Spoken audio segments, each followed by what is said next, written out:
Ассалаумағалейкум достар, бүгінгі видеода мен сіздерге бой өсіру жайлы видео түсіргім келіп отыр. Өйткені көп адамдар бой өсіру жайлы видеолар түсір деп маған инстаграмда көбінесе жазады. Және де мен осы ютубтағы бой өсіру видеоларымды тиктокқа салғаннан кейін менде подписчиктер өте көбейіп кетті. Даже тиктокта менде 250 мың, 260 мың просмотрға дейін барды. Соның арқасында менің активім көтерілді. Яғни мен осы бой өсіру контентін дамытқым келеді әрі қарай. Ал сіздер осы контенттің дамығанын қаласаңыздар, әрі қарай 1000 лайктан асырып 2000 лайктан жинайтын болсаңыз, мен үшін ол мотивация болады. Ал егер де лайк аз болса, комментарий аз болса, қолдау аз болса, менде видео түсіруге желание болмайды. Енді мен өзімнің опытымнан сіздерге кеңестерімді айта кетейін. Бой өсіру үшін не істеу керек? Мен сендерге нақты нәрселерді айтып кетейін. Бірінші нәрсе ол жаттығулар. Әрине жаттығу керек. Жаттығусыз да өсуге болады. Визуализациямен. Бірақ жаттығумен өсу тез өсуге болады. Жаттығу растяжка. Шпагатқа жасалатын жаттығулар, секіру жаттығулары, керілу, созылу жаттығулары. Осы жаттығулар сіздерге бой өсірулеріңізге көмектеседі. Екінші, питание. Яғни полезный тамақтар арқылы біз көбею арқылы бізде гормондар жұмыс жасайды. Бой өсіру гормоны бар. Оны бойымыз өсу үшін, бой өсу гормоны өсу үшін бізге витаминдер кейде жетіспеуі мүмкін. Сол үшін бізге полезный тамақтар жеу керек. Яғни гречка, жұмыртқа, менің программамда барлығы бар. Сол программаның ішіне жазып қойған қандай тамақтар жеу керек екенін. Және де егер де сондай полезный тамақтар болмай жатқан жағдайда үйдің тамақтарын жей беруге кеңес беремін. Үйдегі макарон, оның барлығы углеводтар. Углевод керек бой өсіруіне. Олар углеводтар энергия ғой, болса бой өсіруге, іштегі энергия ғой, былай айтқанда бой өсіретін энергия. Мышца дейді ғой, бұлшық етті өсіретін углевод. Осы углевод деген негізі энергия. Осы мышцаларды өсіретін, бойды өсіретін энергия былай айтқанда. Сол үшін углеводтарды көп жеуге тырысу керек. Фрукты. Және де кейбір бауырларымызға айтарым. Кейбірлер айтады, мен естігемін дейді. Мысалы жазда бой өсу зонасы жақсы болады дейді. Мысалы көктемде жазда адамның бойы тез өседі дейді. Неге адамның қыста бойы өспейді деп маған сұрақ қояды кейбір адамдар. Мен сіздерге осы сұраққа жауап беріп кетейін. Неге қыста неге өспейміз? Өйткені бірінші фактор, өйткені біз далаға аз шығамыз, жата береміз, қатты далаға шыға қоймаймыз.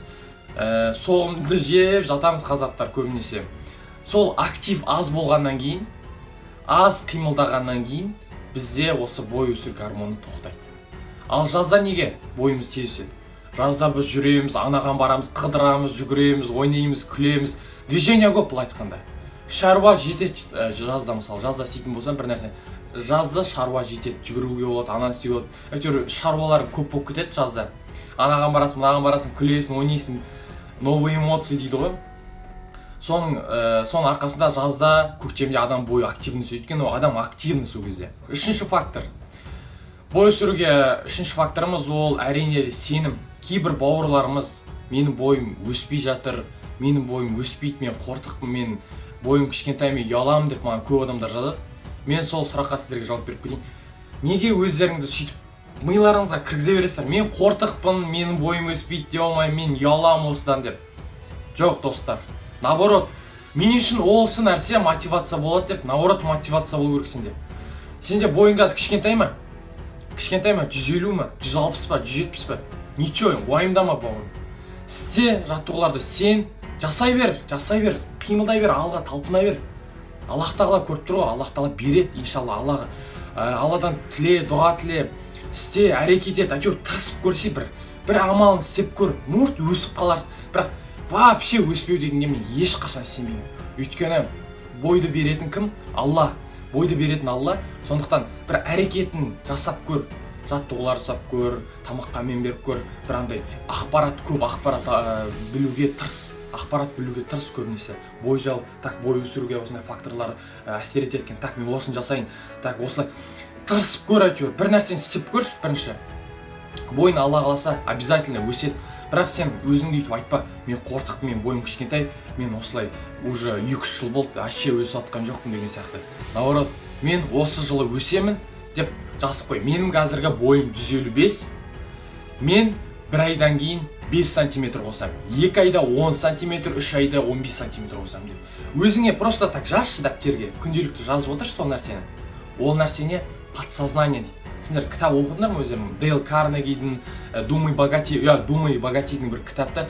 Сол жақта жаңағы визуализация, воображение, подсознание туралы айтылады да. Адам мысалы бір нәрсені ойласа, ол нәрсені жасап жүрсе, ол нәрсеге сенсе, ол нәрсені көп ойласа, ол нәрсе келеді. Например, Думай богатей кітабында не айтылады? Адам бай болу үшін не істеу керек? Оған айтпайды, сен ананы ашу керексің, мынаны ашу керексің деп. Саған не керек дейді? Сенім керек дейді. Және де сол сенім күнде болу керек, сенің миыңда болу керек. Мен сендерге көрсетейін бір нәрсені. Қазір видеоның соңында көрсетіп кетем. Міне, короче, достар, мына жаққа не жазып қойдым мен? 500 мың теңге деп қойдым.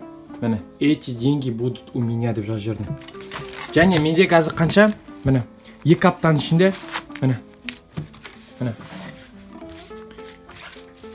2 аптаның ішінде менде уже 138 мыңдай бар.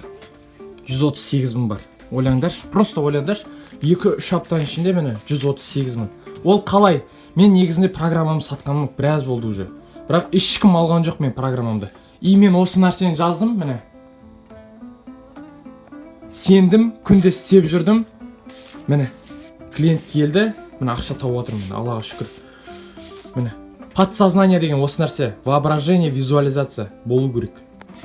Мен сіздерге барлығын дәлдеп берем. Адам баю үшін сенім керек. Просто адам нищий бола ма? Адам кедей болып жүр ме? Ол өзін кедей қылып жатыр. Неге? Өйткені оның миында өзін кедей сезінеді да ол. Мен ақшам аз деген сияқты. Ал адам бай болса, мен баймын, мен әрі қарай байи беремін дейді да, байлар одан сайын көтеріле береді былай. Өйткені олар ақшаны ойлайды, ақша келетінін біледі, олар қорықпайды. Олар андай, мен кедей болып қаламын деп қорықпайды. Ал кедей боламын деп қорқатын кімдер ол? Қарапайым халықтар. И содан ол ақша болмайды. Сол сияқты бізде бой өспейді деген қорқыныш болмау керек. Бой өспейді, все бітті, мен осы өмір бақи осылай кішкентай болып өтем деген сияқты. Жоқ, сенде қорқыныш болмау керек бойым өспейді деп. Менің бойым өседі, и мен оған сенемін. Мен сенемін, болды, мен осы нәрсені істеймін деп, наоборот, сен өзіне бір талпыныс беру керексің. Мидағы негативтарды алып тастау керексің. Мида бір негатив тұру мүмкін. Блин, может көмектеспейтін жаттығу, может көмектеседі.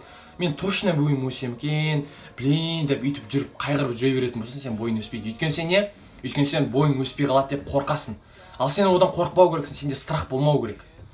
Сол үшін осы кеңесімді айтып келіп отыр. Программаның ішінде жаттығулар бар, питание бар, сенім жайлы жазылған кеңестерім бар, және де 2 апта сайын мен саған жаттығуларды жіберіп тұрамын. 2 апта сайын мен саған өзімнің жаттығуларымды жіберіп тұрамын. Бой өсіруге арналған кеңестерімді айтып тұрамын. Сен маған сұрақ қоясың, мен саған жауап беремін. Мен саған достым көмектесуге дайынмын. Ең бастысы сен қорықпа. Алла көріп тұр, мен сен ақшаңды алып кету, ондай ой болмайды менде ешқашан. Сен маған жібересің ақшаңды конкретно, чекті жібересің, мен саған бой өсу программаны беремін. Ары қарай өсесің бе, өспейсің бе? Ендеше достар, осы видео саған өте пайдалы болды деген ойдамын. Осы видеоға енді 1000 лайк жинап кетуді сұраймын. Түсіруге сендерге де көмектескім келеді. Ендеше лайк бас. Сау болыңдар.